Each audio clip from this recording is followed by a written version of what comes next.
Welcome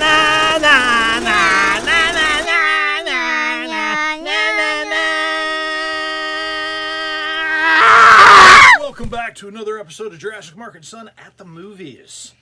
Yes. Today we just came back from none other than Jurassic World Dominion. That's right.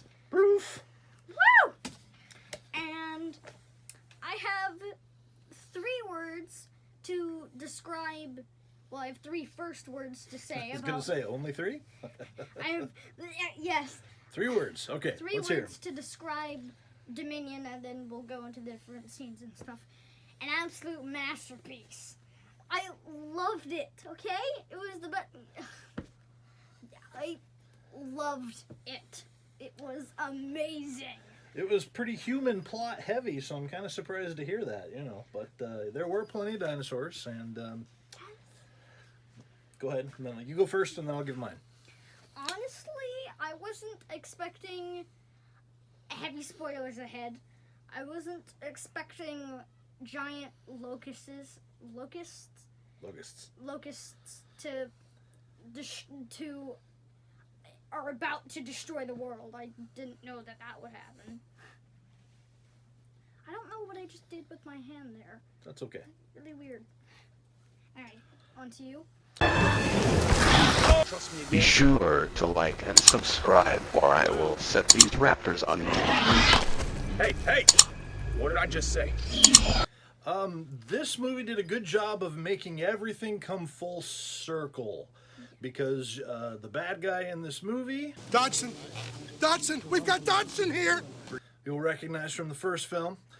This movie also manages to tie everything up from the beginning to the very, very end.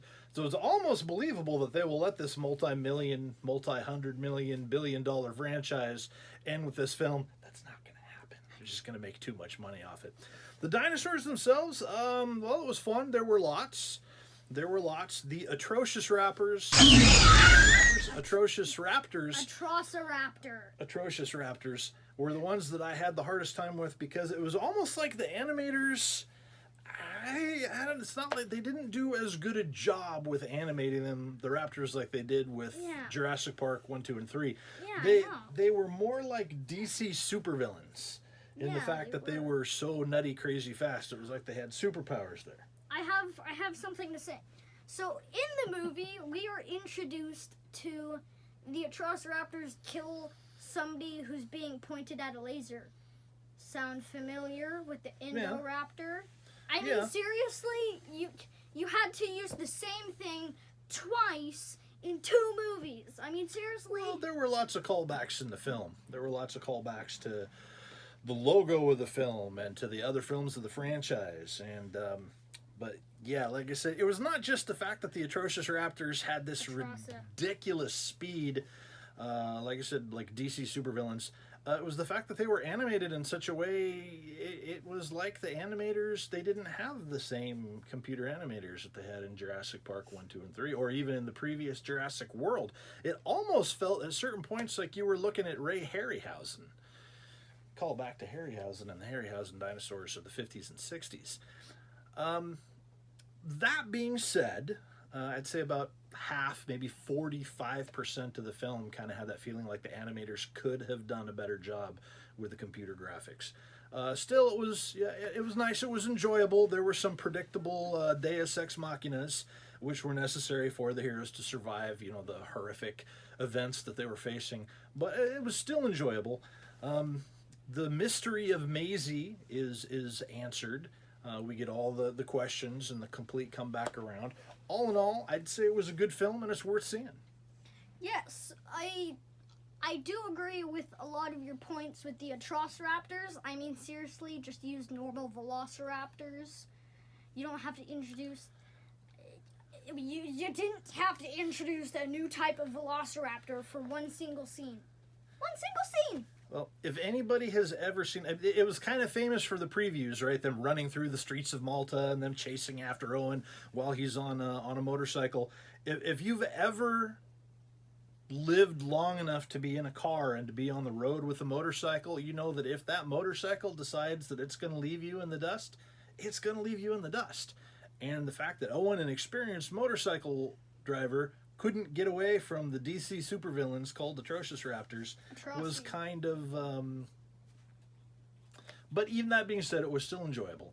There's some 2.5 hours. We put up with a half hour of previews and commercials and stuff, as warned. There was one movie that looked kind of interesting. In the previews, anyway.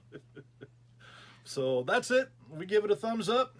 We give it a thumbs up, indeed. Thank you for tuning into this episode of Jurassic Mark and Son at the movies. Yes.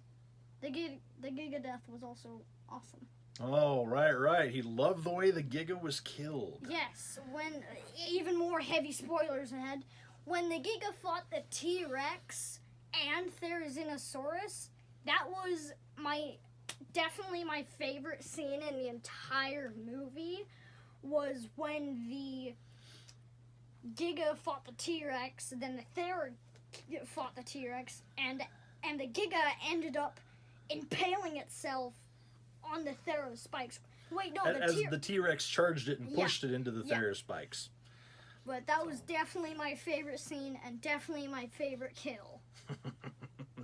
I think my favorite scene was probably just this moment in passing where it was almost reminiscent of Return of the Jedi, where somebody had a baby Dimorphodon like as a pet on a stick as the camera's panning, and it almost seemed like Jabba the Hutt with Salacious Crumb. Just wanted him to go, ah! But they didn't give the Dimorphodon any speaking parts. No. All right, thanks for joining us. Please hit the like and subscribe, and we will see you on the next film. Best Jurassic World movie yet! There's another look at our merch, kid size, and